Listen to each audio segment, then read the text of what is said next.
ஜோதி பட்டம் பெற்ற செல்வி KP ரீப்திகா மணவிளையிலிருந்து வருகை தந்துள்ளார்கள்.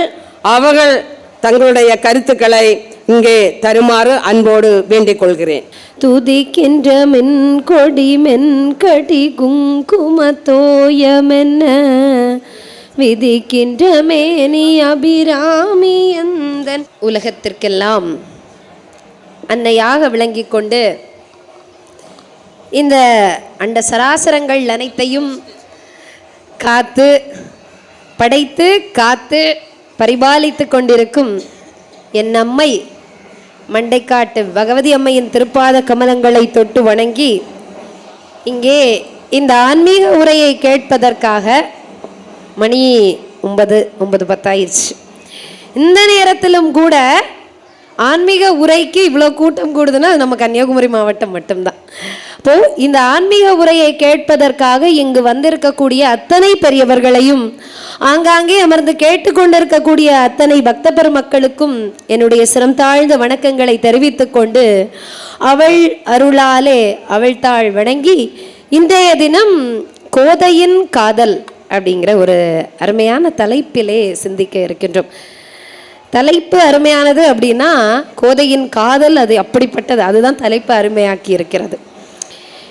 இப்பொழுது நான் பொதுவாகவே எந்த ஒரு சமய மாநாடு அப்படின்னாலும் ஒரு கோட் தொடங்குற ஒரு ரொம்ப எனக்கு மனதிற்கு நெருக்கமான ஒரு வரி அப்படின்னா பண்டிதர் மேக்ஸ் முல்லர் கூறியிருக்கிறார், உலகில் அற்புதமான தேசம் என்று ஒன்று உண்டா என்றால் அது பாரத தேசம். ஏன் இந்த தேசம் பாரதம் அவ்வளோ முக்கியமானது, இதில் அப்படி என்ன அற்புதம் இருக்குது அப்படின்னு கேட்டா, இங்கிருக்கிற ரிஷிமார்களும் முனிவர்களும் என்ன பண்ணி இருக்கிறாங்க, இந்து மதம் அப்படிங்கிற அற்புதமான அந்த சனாதன தர்மத்தை அந்த பொக்கிஷத்தை நமக்கு தந்துட்டு போயிருக்கிறாங்க. அந்த பொக்கிஷம் தான் இன்றைக்கு வரைக்குமே உலகின் கல்ச்சுரல் கேபிட்டல், அதாவது கலாச்சார தலைநகரமாக இந்த பாரத தேசம் இருக்குது அப்படின்னா இந்த சமயம் அதற்கு முக்கியமான காரணம். எனக்கு முன்னாடி பேசி அம்மா சொன்னாங்க, இறைவனை வணங்குவதற்கு இந்தந்த நியமங்கள் இப்படி தான் கும்பிடணும் அப்படின்னு ரொம்ப ஸ்ட்ரிக்டா சொல்லாத ஒரு சமயம் அப்படின்னா அது நம்ம இந்து சமயம் அப்படின்னு சொன்னாங்க. இப்போ நீங்க பார்த்தீங்க அப்படின்னா ஏன் இந்த மதத்தில் இவ்வளவு வேற்றுமைகள், எவ்வளவு வேற்றுமை இருந்தாலும் அதுல ஒரு ஒற்றுமை ஒரு இடத்துல எல்லாம் குவியுது. ஏன் இந்த சமயத்தில் அப்படி இருக்குது அப்படின்னு பார்த்தீங்கன்னா, உலக வரலாற்றிலே ஆர்கானிக்கா தானாக தோன்றி முளைத்த சமயங்கள் அப்படின்னு சொல்லப்படுகிற சமயங்கள் மட்டுமே பல தெய்வ வழிபாடு, அந்த பல தெய்வங்களையும் பல முறைகளில் வழிபடும் வணக்கம், பக்தர்கள் அவங்க மனசுக்கு ஏத்த மாதிரி இறைவனை வழிபடும் வழக்கம், இதெல்லாம் எந்த சமயங்கள் உலகில் தானாக தோன்றி ரிஷிகள் மற்றும் முனிமார்களுடைய ஆராய்ச்சியில் விளைந்து வந்ததோ அந்த சமயத்தின் கருத்து இது. இல்லைனா தனி மனிதனால் தோற்றுமைக்கப்பட்ட ஒரு சமயமா இருந்திருந்தா என்ன சொல்லியிருக்கோம் தெரியுமா, இந்த தெய்வத்தை வழிபட வேண்டும், இந்த தெய்வத்தை மட்டும்தான் வழிபட வேண்டும், இந்தந்த முறையில் தான் வழிபட வேண்டும் அப்படிங்கிற ஒரு கட்டமைப்புகள் இருக்கும். இது கட்டமைப்பு இல்லாததற்கு காரணம் என்ன அப்படின்னா, எல்லாவற்றையும் ஏன்னா நம்முடைய குறிக்கோள் என்னது, கடைசியில இறைவனை சென்று அடைவது. அந்த இறைவன் நாம ரூப பேதமற்றவன், எல்லாம் பிரம்மம் அப்படிங்கிற ஒரு கான்செப்ட். அப்போ எந்தெந்த வழியில் சென்றாலும் ஆறெல்லாம் எங்கதான் போய் சேருது, கடல்ல தான் போய் சேருது. அதுபோல எந்த வழியில் இறைவனை வழிபட்டாலும் சென்று இறைவனை தான் நாம போய் அடைகிறோம் அப்படிங்கிற உண்மையை கண்டு இந்த உலகுக்கு உரைத்த ஒரு சமயம் அப்படின்னா அது வேற எந்த சமயம், நம்முடைய சனாதன தர்மம். இப்போ கோதையின் காதல் அப்படிங்கிற தலைப்புக்குள்ளாடி நம்ம அடி எடுத்து வைக்கலாம். நம்முடைய சமயம் நிறைய விதமாக இறைவனை நாம் அணுகிறதுக்கான ஒரு வாய்ப்பு நமக்கு தந்திருக்குது. அம்மாங்களாம், அப்பாங்களாம், அம்மையே அப்பாங்களாம், அம்மையே அப்பா ஒப்பில்லா மணியே அப்படின்னு. அப்போ என்னுடைய தோழன்களாம் பாரதியார் தான் கண்ணன் என் தோழன், கண்ணன் என் ஏவலன் அப்படின்னெல்லாம் பாடியிருக்கிறார் இல்லையா? எங்கிருந்தோ வந்தான் இடைச்சாதி நான் என்றான் அப்படின்னு. அப்போ எப்படி வேண்டுமானாலும் இறைவனை அணுகக்கூடிய அந்த உரிமை, அந்த சுதந்திரத்தை தந்திருக்கிற அந்த ஒரு சமயம் எதுன்னா இந்த இந்து சமயம். நம்ம பார்த்தோம் அப்படின்னா ஒரு விஷயம், ஒரு வழக்கமாக ஒரு கேலியும் கிண்டலுமாக பேசப்படுகிற ஒரு விஷயம். உங்க கடவுளுக்கு எத்தனை மனைவி, கிருஷ்ணருக்கு எத்தனை பொண்டாட்டிடா, இந்த மாதிரியெல்லாம் கேள்விகள் இருக்கு, கேட்பவர்கள் இருக்கிறார்கள். ஆண்டாள் கூறுகிறாள், ஆண்டாள் நாச்சியார் கோயிலுக்குள்ள போறா, அங்கே எம்பெருமானுடைய திருக்கரத்தில் ஒரு சங்கு இருக்குது. இந்த சங்கை பார்த்த உடனே ஒரே இவளுக்கு என்னன்னா ஒரே மனசுக்கு கஷ்டமாயிருச்சு.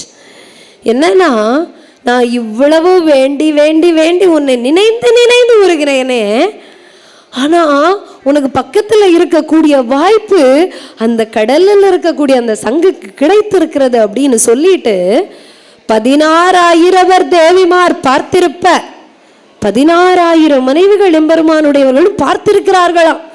அவங்க எல்லாரையும் பார்க்க வச்சுட்டு மதுவாயில் கொண்டால் போல் மாதவன் தன் வாயமுதம், அந்த எம்பெருமானுடைய வாயிலிருந்து வரக்கூடிய அந்த அமுதத்தை பொதுவாக உண்பதனை எல்லாருக்கும் கிடைக்கக்கூடிய அந்த 10,000 பேரும் பார்க்கக்கூடிய அவர்கள் உண்ப அந்த உணவை, அந்த வாய் அமுதத்தை புக்கு நீ உண்டக்கால் சிதையாரோ உன்னோடு சொல்லாழி வெண்சங்கே, நீ போய் இந்த 16 தேவிமார்களுக்கும் உரிய அந்த வாயமுதத்தை நீ மட்டும் ஓனர்ஷிப் எடுத்து சாப்பிட்டுட்டு இருக்கிறியே, அவங்களுக்கு உன் மேல கோபம் வராதான்னு கேட்கிறா.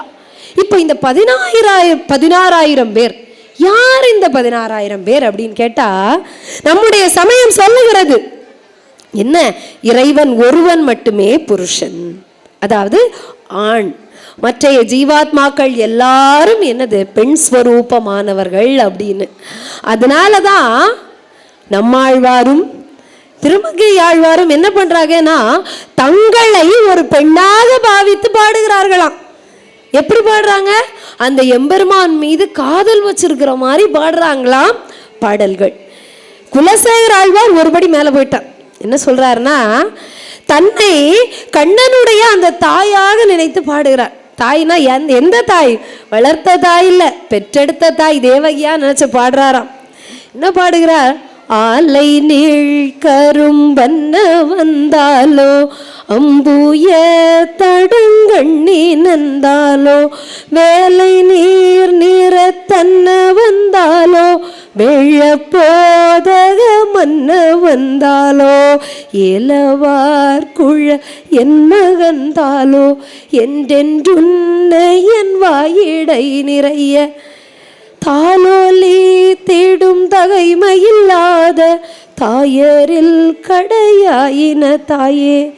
எம்பெருமான் பிறந்த உடனேயே கொண்டு போயிட்டாங்க. யாரு வளர்க்கா? யசோதை என்னை வளர்க்கிறாள், தேவகி அழுறாளாம்.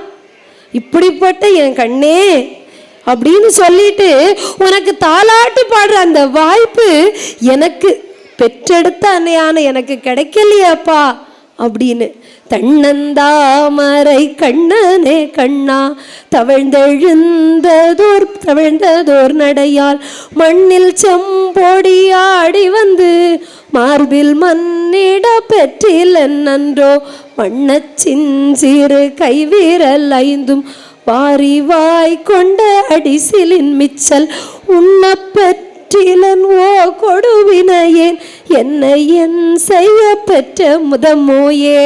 அதாவது அடே சின்ன கண்ணா, நீ மண்ணில் கிடந்து விளையாடி அந்த அந்த மண் பொடியெல்லாம் எடுத்துட்டு வந்து அப்படியே என் மேலே வந்து வாரி அணைத்து என் மேல் அந்த மண் துகள்கள் படக்கூடிய அந்த பாக்கியம் எனக்கு கிடைக்கலையே கண்ணா. அது மட்டும் இல்லை, நீ அந்த சின்ன சின்ன கையை வச்சு அந்த சாப்பாடை எடுத்து வாயில போடுறியே, போடும்போது கீழே கொஞ்சம் சிந்தும் இல்லையா, அந்த மிச்ச சாப்பாடை சாப்பிட்றதுக்கான அந்த பாக்கியம் எனக்கு கிடைக்கலையே அப்படின்னு தேவகி அன்னை ஏங்குவதாக குலசேகர ஆழ்வார் தன்னை தேவகியாக நினைத்து பாடுகிறார். அப்படி வர்றதா இந்த மதுர பாவனை. இறைவனை தன்னுடைய காதலனாக, தன்னுடைய தலைவனாக, இப்படிதான் இறைவன் அப்படின்னா பெரிய சுப்ரீமானவர், எங்கேயோ மேல இருந்துட்டு ஆட்சி பண்ணிக்கிட்டு இருக்கிறவர் அப்படிங்கிற எண்ணம் நம்முடைய சமயத்தில் இல்லை.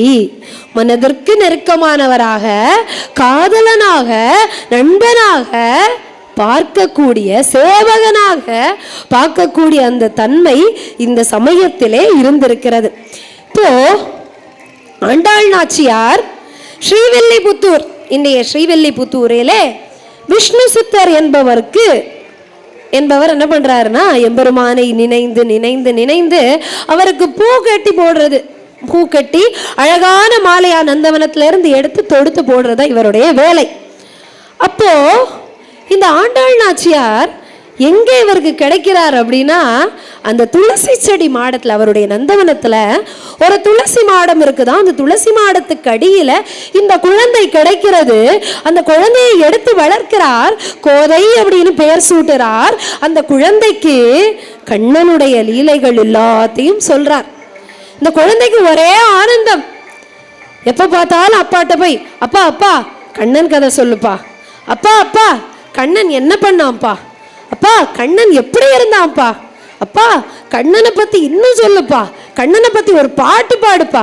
இப்படி கேட்டு கேட்டு கேட்டு ரசித்த அந்த குழந்தை ஒரு கட்டத்திலே என்ன நினைக்கிறானா, நான் திருமணம் செய்து கொண்டேன் அப்படின்னா அந்த ரங்கநாதனை மட்டுமே நான் திருமணம் செய்வேன், வேற இந்த மனிதர்கள் யாரையுமே நான் திருமணம் செய்ய மாட்டேன் அப்படிங்கிற ஒரு முடிவுக்கு வந்து விடுகிறாள். இப்போ பாவை நோன்பு அப்படிங்கிறது நம்ம எல்லாருக்குமே தெரியும், மார்கழி மாதத்தில் இருக்கிறது. ஆண்டாள் நாச்சியார் அந்த எம்பெருமான் ஸ்ரீரங்கத்தில் உரைகின்ற அந்த ரங்கநாதனே தனக்கு மணவாளனாக கிடைக்கணும் அப்படிங்கிற எண்ணத்துல பாவை நோன்பு இருக்கிறாள். எந்த மாதத்துல? மார்கழி மாதத்துல. மார்கழி ஆச்சு, தை, மாசி, பங்குனி. அந்த பெருமாள் வந்து ஆட்கொள்ளல, நாள் மட்டும் போயிட்டே இருக்குது. பங்குனி மாதம் வருதான். இப்போ நம்ம என்ன பண்ணலாம்னா, பங்குனி மாதத்திலே பழந்தமிழர் மரபிலே ஒரு நோன்பு இருக்காம். அந்த நோன்பு என்ன அப்படின்னா, காமனை நினைத்து, அதாவது மன்மதனை நினைத்து தனக்கு விருப்பமான ஒரு கணவன் அமைய வேண்டும் அப்படின்னு சொல்லிட்டு பெண்கள் எல்லாம் நோன்பு இருப்பாங்களாம். அப்போ இந்த ஆண்டாள் நாச்சியார் அவ்வளவு நாள் எம்பெருமானை மட்டுமே இறைவனாக நினைத்து கொண்டிருந்தவள் ஒரு கட்டத்தில் விரக்தி ஆயிடுறா. இவ்வளவு பண்ணியும் எம்பெருமான் என் பக்கத்தில் வரலையே அப்படிங்கிற ஏக்கம் வருது. உடனே என்ன பண்றானா, காமனுக்கு நோன்பு இருக்கிறாள். தை ஒரு திங்களும் தரை விளக்கி தன் மண்டலமிட்டு மாசி முன்னாள் ஐயனுன் மலர் கொண்டு தெருவணிந்து அழகினு கலங்கரித்து அனங்கதேவா உய்யவும் மாங்கோலோ என்று சொல்லி உன்னையும் உம்பியையும் தொழுதேன் வெய்யதோர் தழல்லுமிழ் சக்கரக்கை வேங்கடவர்க்கென்னை விதிக்கிற்றியே. காமதேவா, நான் என்ன பண்ணேன்னா, இத்தனை நாள் எம்பெருமானை மட்டுமே நினைந்து நினைந்து இருந்தேன்னா, இன்னைக்கு உன்னையும் உன்னுடைய தம்பியான சாமனையும் நான் தொழுதிருக்கிறேன். எதுக்காக தொழுதேன் அப்படின்னா, என்னை வெய்யதோர் தழல் உமிழ் சக்கரக்கை, இருக்கக்கூடிய சக்கரத்தை கையில ஏந்தி இருக்கிறானே அந்த எம்பெருமான், அந்த அரங்கநாதன், அவனுக்கு என்னை அதாவது அவனுக்கும், அதான் கடல்வண்ணன் என்பதோர் பேரெழுதி, நீ உன்னுடைய அம்பு வச்சிருக்கிறல அம்பு, அந்த அம்புல கடல்வண்ணன் கோவிந்தன் அப்படின்னு எம்பெருமானுடைய பேரை எழுதி இந்த கோதை இந்த அம்பை உனக்காக கொடுத்து விட்டா கண்ணா அப்படின்னு எப்படியாவது கொண்டு போய் என் கண்ணன்ட்ட சேர்த்துற மாட்டியா அப்படின்னு ஏங்கி ஏங்கி பாடுகிறாளாம். இப்போ கோதைக்கு திருமணத்திற்கான பருவம் வந்து விட்டது. இந்த நேரத்தில் பெரியாழ்வார் என்ன பண்றாரு? ஏன் அவருக்கு பெரியாழ்வார் அப்படின்னா, எம்பெருமானுக்கே தன்னை தாயாக நினைந்து பல்லாண்டு பாடி இருக்கிறார். நீ 100 ஆண்டுகள். அதாவது கண்ணன் அழகான அந்த குழந்தை ரூபத்துல அப்படியே வந்துட்டு இருக்கிறானா. இதை பார்த்த உடனே அப்படியே நம்மள அறியாம கண்ணு பட்டுருமா. எத்தனை பேர் கண்ணு பட்டிருக்கோம் இந்த மண்டைக்காட்டம்மையை பார்க்கும் பொழுது. அந்த அப்படி ஒரு முகம், அந்த முகம் ஜொலிக்கிற ஜொலிப்பும் அவளுடைய அந்த அழகும் நம்ம அறியாமலே எப்பா எவ்வளவு அழகா இருக்கிறா இவ அப்படிங்கிற கண்ணு பட்டிருக்கோம் இல்லையா? அதே மாதிரி இந்த குட்டி கண்ணன் நடந்து வரும்போது எத்தனை பேர் கண்ணு பட்டிருக்கோம். அப்போ இந்த கண்ணுனால என் கண்ணனுக்கு எதுவும் ஆயிடக்கூடாதுன்னு கண்ணனுக்கே பல்லாண்டு பாடினவர் தான் பெரியாழ்வார். அப்போ கண்ணனுக்கு பல்லாண்டு பாடியதால் அவர் பெரிய ஆழ்வார் அப்படின்னு அழைக்கப்படுகிறார். இந்த பெரியாழ்வார் கோதைக்கு திருமணம் செய்யணும் அப்படின்னு முடிவு பண்றார். அப்போ கோதை பாடுகிறாள், வானிடை வாழுமம் வானவர்க்கு மறையவர் வேள்வியில் வகுத்த அவி கானிடை திரிவதோர் நரி புகுந்து கலப்பதும் மோப்பதும் செய்வதொப்ப உனிடையாழி சங்கு உத்தமர்க்கென்று ஆதரித்தெழுந்த என் தடமுலைகள் மானிடவர்க்கென்று வாழ்க்கைப்படில் வாழகில்லேன் கண்டாய் மன்மதனே. தேவர்களுக்கு அவிர்வாகம் கொடுக்கணும்னு சொல்லிட்டு மறையவர்கள் எல்லாரும் பயங்கரமான வேள்வி செய்கிறார்களா. அந்த வேள்வியில காட்டுல நடந்துட்டு இருக்கிற ஒரு நரி புகுந்து அந்த அவிர்வாகத்தை சாப்பிடுறது எப்படியோ அதே போல எம்பெருமானை திருமணம் செய்யணும், எம்பெருமான் கூடயே இருக்கணும்னு நினைச்சிட்டு இருந்த என்ன மனிதர்களுக்கு கொண்டு போய் திருமணம் செய்து வச்ச அப்படின்னா மானிடவர்க்கென்று வாழ்க்கைப்படில் வாழகில்லேன், உயிரோடவே இருக்க மாட்டேன் அப்படின்னு காமனை நோக்கி ஆண்டாள் நாச்சியார் கூறுகிறார். எப்படி இருக்கிறாள் தெரியுமா? விரதம் இருக்கிறோன்னா நம்ம எப்படி இருப்போம்? நல்லா அழகா குளிச்சு திருநீரை அணிஞ்சு, திருநீரோ சந்தனமோ திருமண்ணோ ஏதோ ஒரு சமய சின்னத்தை நல்லா அணிஞ்சு நல்லா அருமையா கோயிலுக்கு போய் அப்படி நிம்மதியா இறைவனை வழங்குவோம். இதுதான் விரதம் இருக்கிறவங்களுடைய மரபு. ஆனா இந்த நாச்சியார் எப்படி இருக்கிறாளான்னு தெரியுமா? மாசுடை உடம்போடு தலை உலறி வாய்ப்புறம் வெளுத்து ஒரு போதும் உண்டு. உடம்பெல்லாம் அழுக்கா இருக்கான். ஏன் அழுக்கா இருக்கு? எனக்கு குளிக்கவே தோணலை. ஏன்னா எம்பெருமான் என்ன கூட்டிட்டு போவாரோ, எம்பெருமான் என்னை திருமணம் செய்து கொள்வாரா அப்படின்னு ஒவ்வொரு கணமும் நினைத்து கொண்டிருக்கும் பொழுது எனக்கு குளிக்கவே மறந்துட்டு காமதேவா. குளிக்கல, மாசுடை உடம்பு, தலை உலறி, தலையெல்லாம் ஒரு மாதிரி இருக்குது, வாய் ஒரு பக்கம் வெளுத்து இருக்குதான். அப்படி ரொம்ப, அதாவது வாய் எப்போ வெளுக்கும்? உடல்ல தேவையான அளவிற்கு ரத்தம் இல்லை அப்படின்னா. அப்போ வாயெல்லாம் வெளுத்து போய் இருக்குதான். ஒருபோது உண்டு, ஒரே ஒரு வேளை ஏதோ உயிர் வைத்திருக்க வேண்டும், எம்பெருமான் என்னைக்காவது வந்து என்னை கூட்டிட்டு போயிடுவாரு அப்படிங்கிறதுக்காக நான் இருக்கிறேன் அப்படின்னு சொல்லக்கூடியவர் தான் சொல்லுகிறார் இந்த ஆண்டாள். இப்படி காமனை நினைந்து நினைந்து நினைந்து தவம் இருக்கிறாள். கொஞ்ச நாள் ஆகுது. கண்ணன் பார்க்குறான், சரி இப்போ நாம போய் லைட்டா விளையாட்டு காட்டி பார்ப்போம், போவோம் ஆண்டாள் நாச்சியார் என்ன பண்ணுகிறா அப்படின்னு பார்ப்போம் அப்படின்னு. இந்த ஆண்டாள் நாச்சியார் என்ன செய்கிறாரானா, இந்த காமனை வரவேற்பதற்காக எப்படியாவது என்னை எம்பெருமான்ட்ட கொண்டு போய் சேர்த்துரு அப்படிங்கிறதுக்காக அழகா கோலம் போட்டுட்டு இருக்காளாம். இந்த கண்ணன் போய் நிற்கிறானாம். கோலம் போடுறியா அப்படின்னு ஆண்டாள் பாடுகிறாள். பார்த்துட்டே இருக்கிறான். ஆனா நான் அவனை கவனிக்காதது மாதிரி நான் என்ன பண்ணிட்டு இருந்தேனா, கோலம் வரைந்து கொண்டிருந்தேன். கண்ணனுக்கு கோபம் வந்துட்டுதான். கோபம் வந்த உடனே விஷமக்கார கண்ணன், பொல்லாத விஷமக்கார கண்ணன். இந்த விஷமக்கார கண்ணன் என்ன பண்றானா தெரியுமா? அவ அழகழகா செய்திருக்கிற அந்த கோலத்தை எல்லாம் கலைக்கிறானா. அப்போ ஆண்டாள் நாச்சியார் சொல்லுகிறாள், இன்று முற்றும் முதுகுனோவ குறுக்கு வலிக்க வலிக்க இருந்திழைத்த இச்சிற்றிலை நீ அழித்தாலும், இதை நீ அழிச்சாலும் உன்றன் மேல் உள்ளமோடி உருகல் அல்லால் உரோடம் ஒன்றுமில்லை. நான் நீ சிற்றில அழிச்சிட்டேன்னு அவன் மேல கோபப்பட்டேன் இல்லையா, அதுக்காக என்னை விட்டு போயிடாத கண்ணா, உன் மேல கஷ்டப்பட்டு நான் செய்த அந்த கோலத்தை அழிச்சியேங்கிற கோபம் இருக்குது, ஆனாலும் உன்மேல் எனக்கு விரோதம் எதுவும் இல்லை அப்படின்னு. மேலும் நாமம் 1000 ஏத்த நாராயணா நரனே உன்னை மாமி தன் மகனாக பெற்றதால். மாமியா? யார் இந்த மாமி அப்படின்னா, யசோதையை தன்னுடைய மாமி அப்படின்னு என்ன பண்றா ஆண்டாள் நாச்சியார் உரிமையாக சொல்லுகிறாராம். அப்ப மகளாக பெற்றதால் உன்னை நான் மன்னிச்சு விடுறேன் அப்படின்னு சொல்லிட்டு எம்பெருமானிடம் கூறுவதாக. மேலும் நிந்தாஸ்துதி அப்படிங்கிற ஒரு விஷயம் இருக்குது. நிந்தாஸ்துதி அப்படின்னா என்னது? இறைவனை திட்டி திட்டி திட்டி வணங்குவது. இப்போ எங்கேயாவது இந்த சுதந்திரம் இருக்குமா? இறைவனை திட்ட முடியுமா? நீ ஒரு கல்லா அப்படின்னு நம்ம கேட்கதான் செய்கிறோம். உனக்கு கண் இல்லையா கேட்கதான் செய்கிறோம். கல்லால் எறிந்தாலும் வில்லால் அடித்தாலும் அவர்களுக்கெல்லாம் அருள் பாலிக்கிறவன் தான் நம்முடைய இறைவன். நிந்தாஸ்துதிங்கிற ஒரு விஷயம் இருக்குது. இந்த ஆண்டாள் நாச்சியார் என்ன சொல்லுகிறாள் அப்படின்னா, இப்படியே கோயில் போயிருக்கிறா. அந்த மாலிருஞ்சோலை, திருமாலிருஞ்சோலையில் அழகான செடியெல்லாம் இருக்குதான். இந்த செடியெல்லாம் பார்க்கும் பொழுது அவளுக்கு யார் நினைப்பு வருதுன்னா, கண்ணனுடைய நினைப்பு வருதான். ஒரு அழகான கோவை பழம், கோவக்காய் இருக்கு இல்லையா, கோவக்காய் நல்லா செக்கச்சவந்து அழகா இருக்குதான். இதை பார்த்த உடனே இவளுக்கு யாருக்கு நினைப்பு வந்துருதா?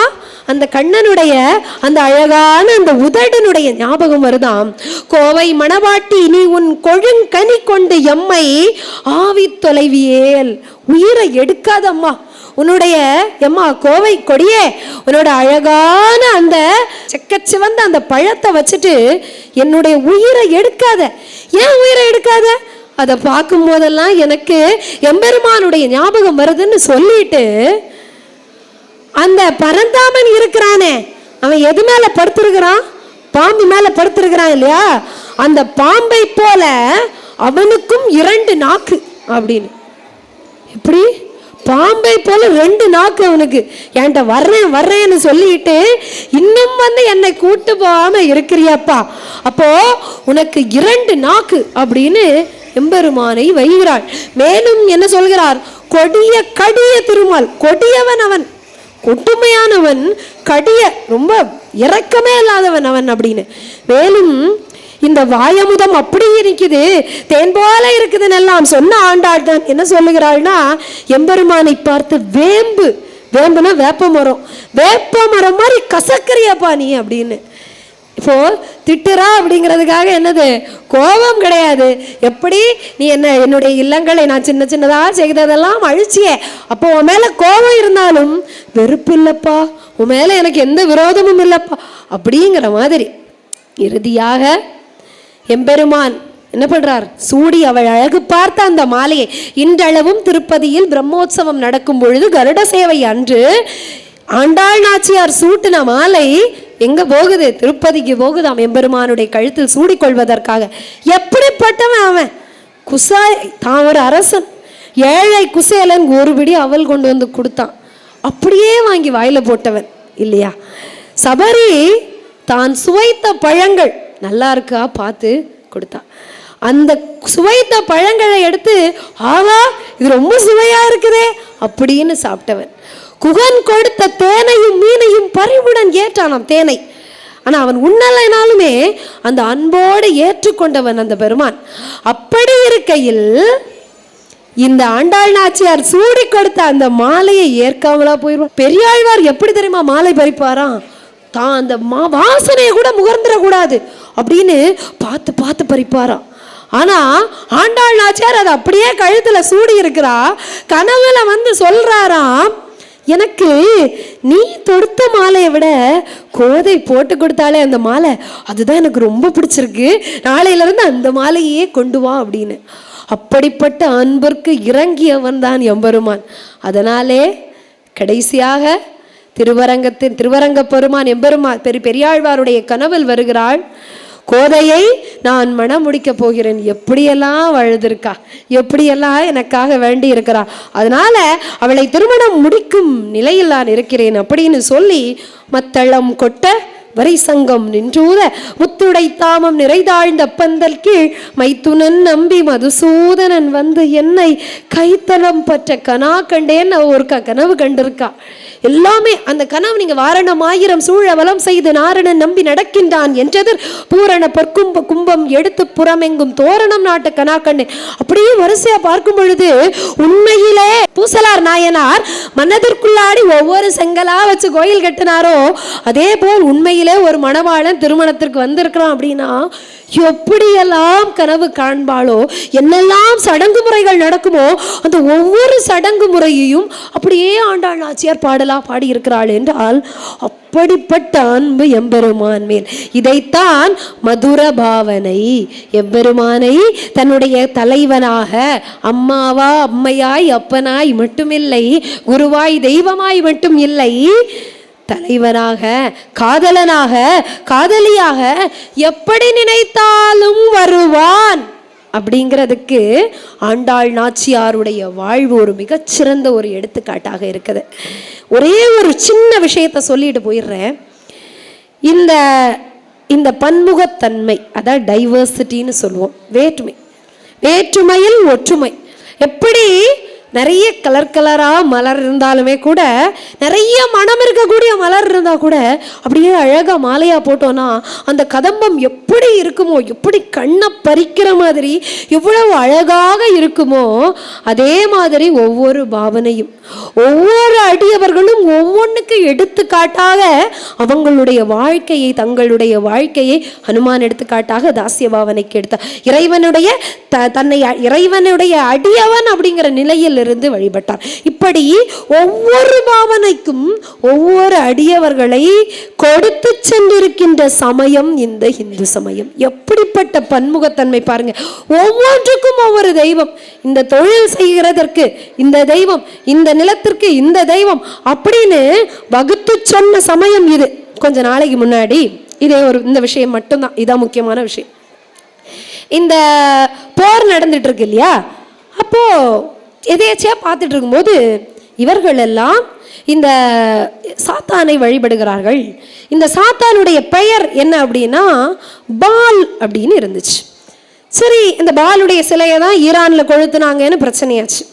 இப்போ யார் இந்த பால்? உண்மையிலே இவர் ஆள் ஒரு சாத்தானா, இந்த கடவுள் ஒரு சாத்தானா அப்படிங்கிற ஒரு சின்ன ஒரு ஆராய்ச்சி சும்மா சின்ன ஒரு ஆராய்ச்சியெல்லாம் இல்லை, சும்மா கூகுளில் போட்டாலே வருது. யார் இந்த பால் அப்படின்னு பார்த்தா, இந்த ஒற்றை தெய்வ கொள்கை இருக்கக்கூடிய சமயங்கள் எல்லாம் தோன்றுவதற்கு முன்பு அந்த நிலத்தில், எப்படி யூத சமயமும் இன்னொரு ஒற்றை தெய்வ சமயம் தோன்றுவதற்கு முன்பு அந்த நிலப்பகுதியில் வளமையை குறிக்கும் வண்ணமாக வழிபடப்பட்ட ஒரு தெய்வம். எப்படி நம்ம ஊர்ல மழைக்கு மாரியம்மனோ அது மாதிரி வளமையையும் செழிப்பையும் குறிப்பதற்காகவும் எதிர்த்து நிற்கக்கூடிய சக்திகளை விரட்டி அடிப்பதற்காகவும் எழுந்த ஒரு தெய்வம் இந்த பால் அப்படிங்கிறது. எல்லாத்தையுமே பேகன்னு சொல்லிட்டாங்க, இதெல்லாம் முட்டாள்களுடைய வழிபாடு அப்படின்னு சொல்லி சொல்லி கடைசியில் இந்த தெய்வம் யாரு? சாத்தானா மாறியாச்சு. இப்போ யோசிச்சு பாருங்க, நாம உணர்வாகவும் உயிராகவும் மதிக்கக்கூடிய தெய்வம் என்று வேணாலும் சாத்தானா மாறலாம். அப்படிப்பட்ட நிலை உருவாக கூடாது அப்படின்னா எங்கே இருக்கணும் அந்த மனது? அந்த உறுதி எங்கே இருக்க வேண்டும்? ஒரு சின்னதா ஒரு கதை சொல்வார்கள். படையெடுப்பின் பொழுது ஆலயத்தை அழித்து விடுங்கள்னு சொன்னாங்களாம். ஆலயத்தை அழிச்சாச்சு. இன்னுமே இவர்கள் இந்த சமயத்தை விடலையப்பா, ஏன்னா எங்க வீட்டிலேயே தெய்வம் இருக்குப்பா அப்படின்னு. வீட்டில எல்லாம் தெய்வம் வைக்கக்கூடாது, வச்சா வரி கட்டணும். வச்சாலுமே பிரச்சனை இல்லை, என்னுடைய தெய்வம் எங்க இருக்குது, இங்கதான் போய் கும்பிடணும், இங்கதான் இல்லை, என்னுடைய தெய்வம் என்னுள் இருக்கிறது அப்படின்னு நம்முடைய முன்னோர்கள் உறுதியாக நிச்சயமாக, இதுல எந்த ஒரு மாற்று கருத்தும் இல்லை. எத்தனை பிரச்சனை வந்தாலும் சரிதான், என்ன கிடைக்குது அது கிடைக்குது இது கிடைக்குதுனாலும் சரிதான், என்னுடைய தெய்வம், இந்த தெய்வம் நான் கும்பிடுறது மட்டும் இல்லை, என்னுடைய மூதாதையர்கள் எல்லாரும் கும்பிட்ட தெய்வம் இது. இந்த தெய்வத்தை விட்டு விட்டு நான் எங்க செல்றது? அப்படின்னா நான் அடையாளம் இல்லாதவன்பா. எல்லாரும் இப்படியே அடையாளத்தை தொலைச்சிட்டோம்னா நம்ம யாரு அப்படிங்கிற ஒரு அடையாளம் ஒரு இருக்குது இல்லையா? இப்போ என்னுடைய அடையாளத்தை நான் விட மாட்டேன்னு நம்முடைய முன்னோர்கள் இருந்ததன் விளைவாக தான் இன்னைக்கு இங்கே இத்தனை பேர் குமரி மாவட்டத்தில் 10 மணி ஆக போகுது, இத்தனை பேர் இருந்து கேட்டு கொண்டு இருக்கிறீர்கள். அப்படின்னா இந்த எழுச்சி உண்டாக்குனது யாரு? நம்முடைய மூதாதையர்கள். அதனால என்றைக்கெல்லாம் நாம் இறைவன் பால் சென்று வழிபடுகிறோமோ அவர்களுக்கு ஒரு நன்றி செலுத்த வேண்டும். இந்த என்னுடைய அடையாளத்தை நான் யாருங்கிறத என்னை மறக்காம காப்பாத்தினதுக்கு உங்களுக்கு எல்லாம் ஒரு கோடானு கோடி நன்றிகள்னு நம்முடைய முன்னோர்களை வழிபட வேண்டும். இன்னும் எத்தனை சமயங்கள், எத்தனை வருஷங்கள், எத்தனை நூற்றாண்டு ஆனாலும் இந்த தர்மமும் இதனுடைய நம்பிக்கையும், அதுதான் இந்த பாவனை சொன்னதுக்கான முக்கிய காரணமே அதுதான். இந்த நம்பிக்கையும் அழியக்கூடாது அப்படிங்கிறதுல நம்முடைய மனதில் திடமான உறுதியோடு நாம் என்று சொல்லி விடைபெறுகிறேன். நன்றி, வணக்கம். பாரத் மாதா கி ஜெய். கோதையின் காதல் என்ற தலைப்பிலே வெண்சங்குக்கு கிடைத்த பாக்கியம் தனக்கு கிடைக்கவில்லையே என்று கோதை ஏங்குகின்றாள். அன்று கோதையின் காதல் இதுதான் பக்தி. காதலோடு கூடிய பக்தியை அழகாக நமக்கு அள்ளி தந்தார்கள். சூடி கொடுத்த சுடர்கொடியே என்று அந்த ஆண்டாளுக்கு மகுடம் சூட்டி, சாத்தான் அல்ல நம்முடைய தாய்மதம் இந்து மதம் கூறக்கூடியது பேய் கணங்கள் மட்டுமல்ல, வீரத்தாய் கொற்றவை பாலை நிலத்திலே வாழக்கூடிய கொற்றவை என்கின்ற பெண் தெய்வத்தை தான் அவர்கள் பேய் என்று சொல்கிறார்கள். அது பேய் கணங்கள் சூழப்பட்டதல்ல, அது சக்தியின் வடிவம், வீரத்தாய், வீரத்தின் வடிவம். அதை நாம் பேய் என்று யார் கூறினாலும் மறுத்து கூறலாம். தமிழ் இலக்கியங்களிலே கூறப்படுகின்ற கொற்றவை தாயை யார் பழித்தாலும் விட வேண்டாம். அந்த அத்தகைய ஒரு தருணத்திலே நாம் தள்ளப்பட்டோம் என்றாலும் வீரமாக விவேகமாக எதிர்த்து நிற்கலாம்